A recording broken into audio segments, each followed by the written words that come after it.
বছর বন্ধ থাকার পর অবশেষে নবদ্বীপ বিধানসভার এলাকায় পুনরায় চালু হলো 100 দিনের কাজের প্রকল্প।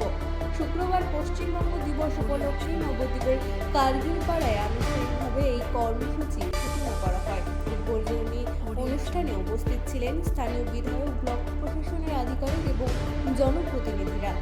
অনুষ্ঠানে বক্তব্য রাখতে গিয়ে বিধায়ক জানান, দীর্ঘদিন পর এই প্রকল্প চালু হওয়ায় এলাকায় বহু গ্রামীণ পরিবার নতুন করে কর্মসংস্থানের সুযোগ পাবে।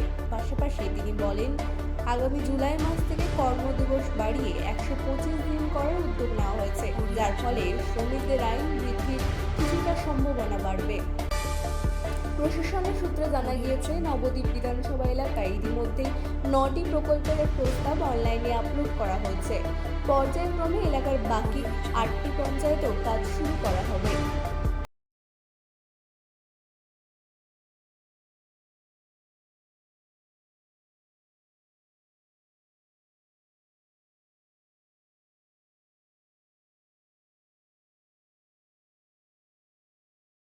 প্রথম ধাপে প্রতিটি পঞ্চায়েতে একটি করে এবং পরবর্তীতে 2টি করে প্রকল্প চালুর পরিচালনা করা হবে।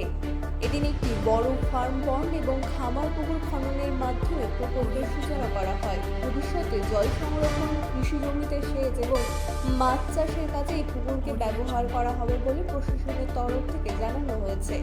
দীর্ঘদিন পরে 100 দিনের কাজে ফেরা শুরু হয় এবং 125 দিনের কর্মসংস্থানের ঘোষণাকে ঘিরে এলাকায় খুশির আবহ তৈরি হয়েছে। প্রশাসনের আশা, এই উদ্যোগে গ্রামীণ কর্মসংস্থান বৃদ্ধির পাশাপাশি স্থানীয় অর্থনীতিকেও আরও শক্তিশালী করে তুলবে।